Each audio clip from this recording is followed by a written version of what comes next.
Hey, what's up everybody? Welcome back to Unparalleled Universe for another action figure review, and today we're taking a look at the brand new Marvel Legends Super-Skrull. And this figure, of course, is the Build-A-Figure from the most recent Fantastic Four wave, which consists of all four main family members of the Fantastic Four, and it also had a really nice Doctor Doom figure and a really nice She-Hulk figure. So personally, I think it was a pretty strong wave, but I do think it was a bad choice to have Super-Skrull be the Build-A-Figure for this wave, because he's small enough where he could have been single-packed, and it's also a figure that people are going to want to buy multiple of so they can make their Skrull armies. I think it would have been awesome if they gave us like a Dragon Man for a Build-A-Figure, something big and crazy like that. Hopefully they announce that at Toy Fair, and I'm pretty sure that Hasbro will come around and give us a single pack version of Super-Skrull, or maybe in a 2-pack with the Kree. I think that'd be awesome if they revisited the army builder thing and gave us an updated version of the Kree Skrull 2-pack that they gave us back in the day. That'd be super dope. But anyways, about this figure, I was pleasantly surprised when I put this guy together, because originally I thought he was on the Hyperion body mold,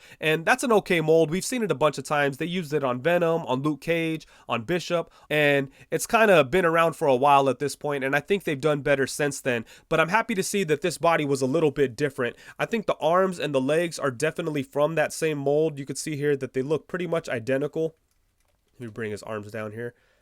But yeah, you can see the arms and the legs are basically identical, but the torso is where the difference is, because the Super-Skrull torso is definitely different from the Hyperion mold torso. As you can see here on Venom, it's a lot less puffy, it looks a little wider, and it just looks overall better. At first, it was kind of hard for me to tell. I had to inspect this guy pretty good, and it was kind of a dead giveaway when I started looking at the muscles, because they're sculpted completely different. Let me see if I could grab another figure here that you could see the muscles a little better.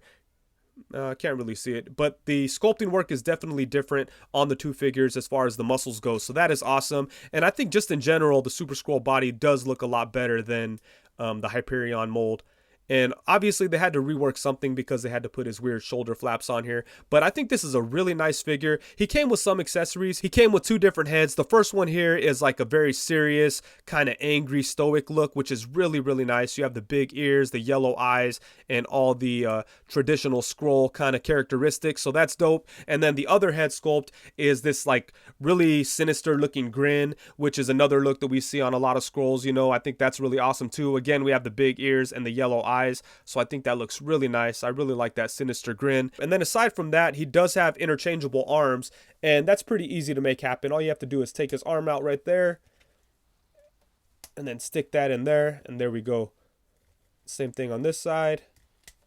Pull his arm out, stick his alternate arm in there, and these are really cool. They do a good job of displaying like the different powers of the Fantastic Four that he stole, so that's really cool. And then you have the Johnny Storm flame effect here, so you could stick that on there. And I also like that you could put it in different spots. I like putting it on his leg just to change it up a little bit.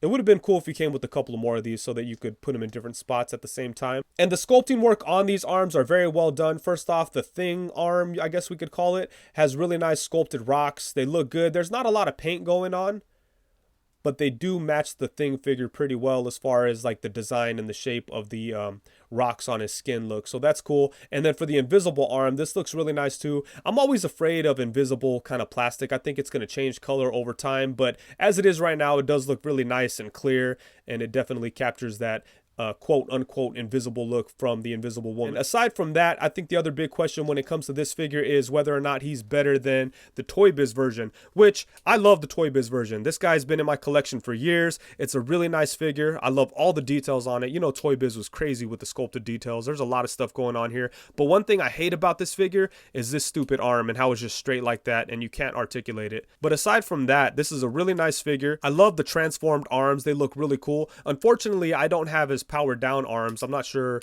what I did with them. Oh, actually, I used them for for a custom a long time ago. Before this figure shot up in price. For a while there, he was pretty expensive, but I got him for a really good price, and I ended up using his arms for like a custom Gladiator or something. I don't know what the hell I did, but it was a waste for sure. I wish I still had those arms. But yeah, I have to say that I think the new one is better. The Toybiz one does a good job of capturing that old school look from the Skrulls, that really ugly looking face and everything. But I don't know, it just doesn't hold up. I mean, it does hold up, but you know, this guy, the new one's just a lot better. It doesn't look as clunky as the other one. It fits in better with the recent Marvel Legends figures, obviously. And it's a lot more fun to play with because the articulation is better. Even on the transformed arms, he has double joints. The Toybiz one, he does not. for the one arm that is articulated, it's just a single joint. So, you know, aside from that, the articulation is pretty equal on these two figures, but the new one is a lot better. It's a lot funner to pose and mess around with. So I'm going to say I like the new one more. But I still love the Toybiz one. There's nothing wrong with it. And honestly, with characters like Skrulls, there's a place for both of them in my collection. And to be honest with you, if I ever have a chance to buy another Toybiz Super-Skrull, I'll probably jump on it because I would like to have a complete one. And I'd also like to get the variants, you know, the invisible ones and the flame-on one. I think that'd be dope. And I think that'd be a cool idea for Hasbro to do with this Build-A-Figure version. Give us like a fully flamed up one. That'd be cool. Or like an invisible one. I think that'd be awesome, and I'd be down to get those. And for some quick size comparisons, we have Super-Skrull alongside the Marvel Legends Thing and the Marvel Legends Johnny Storm. And now here we have them alongside the Marvel Legends Sue Storm and the Marvel Legends Reed Richards. Here we have them alongside the Marvel Legends Silver Surfer and Marvel Legends Genaspel. Next up, we have them alongside the Marvel Legends Gladiator and Marvel Legends Nova. And then here we have them alongside the SH Figure Arts Endgame Thanos and the Black Series Boba Fett. Next up, we have them alongside the Toybiz Marvel Legends Super-Skrull and the Hasbro Marvel Legends Kree Soldier. And then last but not least, we have them alongside the Marvel Legends Pizza Spider-Man and Marvel Legends Bucky Cat.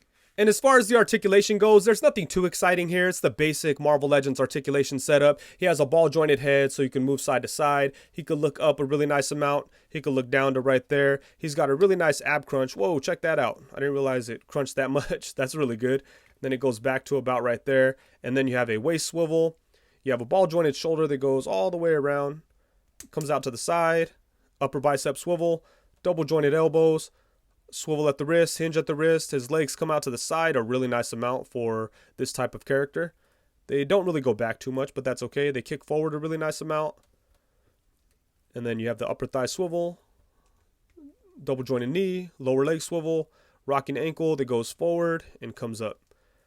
So, like I said, a pretty good amount of articulation. It's pretty standard articulation for a Marvel Legends figure, but nothing wrong with that. And then on the powered up arms, they also have similar articulation. You know, they got the upper bicep swivel, double jointed elbow, swivel at the wrist, hinge at the wrist, and then same with the other arm. So that's cool that they maintain the articulation even with the powered up arms. That's good stuff. Okay guys, so overall, I like this figure a lot. I think they did a really good job with it. I love the interchangeable arms. I think both of the heads that he comes with are really nice. And just the figure itself is a lot of fun to play with. I know there's nothing new going on in terms of articulation, but I'm still having a lot of fun posing them and messing around with them. And I've kept them within arm's reach since I built them, which was about a week ago. So it's a really good figure, and I feel like it's a good update from the Toybiz version. And I'll always love this Toybiz version, and he'll always have a place in my collection, but I feel like this new one is a little bit better. I do think it was a waste to use him as a Build-A-Figure. I think they should have given us something bigger and crazier, but they gave us this, and at least he's a nice figure, so I'm happy about that. And I do appreciate that